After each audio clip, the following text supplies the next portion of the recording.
ভালে আছে মোৰ নাম শ্ৰী কুমাৰ সকলোৱে আশা কৰোঁ ভালেই আৰু মোৰ চেনেলটো নতুনকৈ আহিছে ছাবস্ক্ৰাইব কৰিবলৈ নাপাহৰিব। শ্ৰী শ্ৰী অনিৰুদ্ধ দেৱৰ 472তম জন্ম জয়ন্তী উদযাপন আজি দ্বিতীয় দিনা, কালি প্ৰথম দিনা আছিলে। আপোনালোকক অকণমান ভিডিঅ' অকণমান কৰিছোঁ।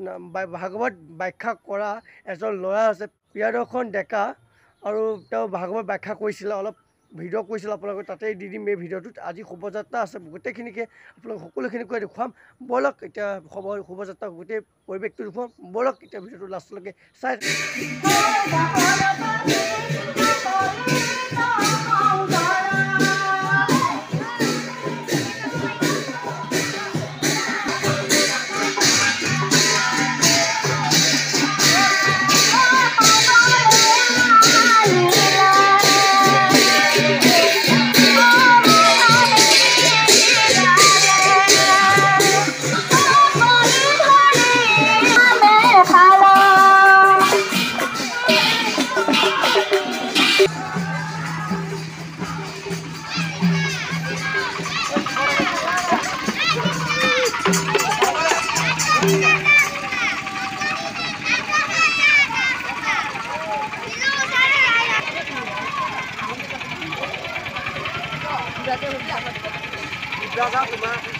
কিমান দেখায়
নাম লগাইছো, হেৰে প্ৰভু সমস্ত শিকিহে আছো, আৰু আজিও আপোনাৰ খবৰ পৰা ঠিক শিকিবলৈহে আহিছো। কিবা জ্ঞান প্ৰদান কৰিম বুলি আমি অহা নাই। আমি আমাৰ সমনীয়া সকলোকো জনাওঁ যে আমি ৩য় মান শ্ৰেণীৰ পৰা মহাভাগৱত কীৰ্তন কৰিছোঁ। এতিয়া ৮ম মান শ্ৰেণী পাইছোঁ, ক্লাছিক পাইছোঁ। আপোনাৰ সবেও লাহে লাহে চেষ্টা কৰক, আৰু চেষ্টা কৰক বুলি ক'লেও নহ'ব। আচলতে ভাগৱতখন কীৰ্তন কৰাৰ কোনো একেবাৰে সহজ কথা নহয়। আমি ধুনীয়াকৈ ভাগৱতখন মেলি ল'লোঁ, কীৰ্তন কৰিলোঁ, সেইটোতো নহ'ব। কিছুমান নীতি নিয়মৰ জৰিয়তে আমি মহাভাগৱত কীৰ্তন কৰিম বা ভক্তি মংগলাচৰণ আমি কীৰ্তন কৰিম। বহুখিনি নীতি নিয়ম আমাৰ গুৰু সমস্ত বয়োজ্যেষ্ঠসকলে আপোনাক সব জনাব। কেৱল আপোনাক সবে আগ্ৰহ প্ৰকাশ কৰাটো লগতহে কথা। কাৰণ আজি আপোনাক সবে জানে আজিকালি কি হৈছে, পঢ়া শুনাটো ১ নম্বৰ, পঢ়া শুনাটো ১ নম্বৰত আছে। পঢ়া শুনাটো কৰি আমি এই ভক্তি যিখিনি আচৰণ, ভাগৱত যিখিনি আচৰণ, ভাগৱতৰ কথা যিখিনি, সেইখিনি আমি সমান্তৰালকৈ লৈ যাবলৈ চেষ্টা কৰিব লাগে। সেইখিনি আমি সমান্তৰালকৈ লৈ যাব লাগে।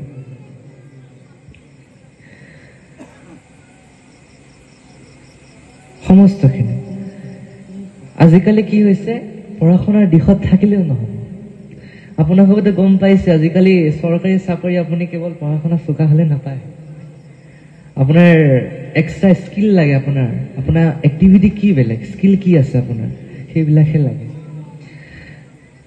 সেইকাৰণে পঢ়া শুনাটোৰ লগতে আমি অন্য যিবিলাক আমাৰ প্ৰতিভা সেইবিলাকো আমি বিকাশ কৰিবলৈ চেষ্টা কৰিব লাগে বহুতো শিশুসকলৰ বহুত বেলেগ স্কিল থাকিব পাৰে সোমাই থাকিব পাৰে প্ৰতিভা যে তেওঁলোকে কি তেওঁলোকৰ হবি কি যে তেওঁলোকে ছবি আঁকি ভাল পায়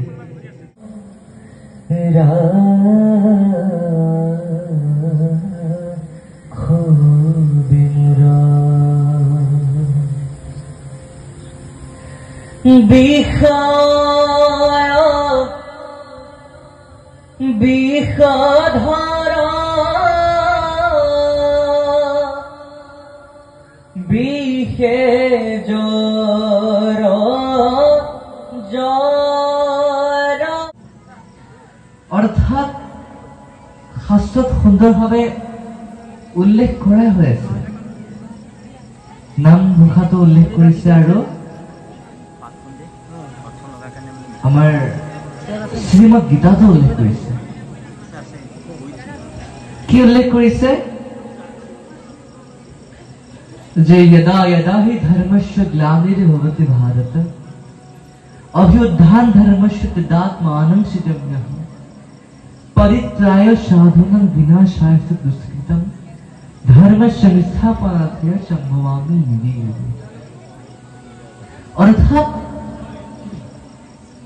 ভগৱন্তে দুষ্টক দমন সন্তক পালন আৰু ধৰ্ম পুনৰ সংস্থাপনাৰ্থে পুনৰ জন্ম হৈ থাকে আৰু কি কৈছে যে যদুপুৰত জন্ম লৈ সমস্ত দৈত্য সংহাৰিলে আৰু ভূমিৰ যিটো ভাৰ আছিলে সমস্ত দৈত্য সংহাৰি লৈ গুচি গৈছিল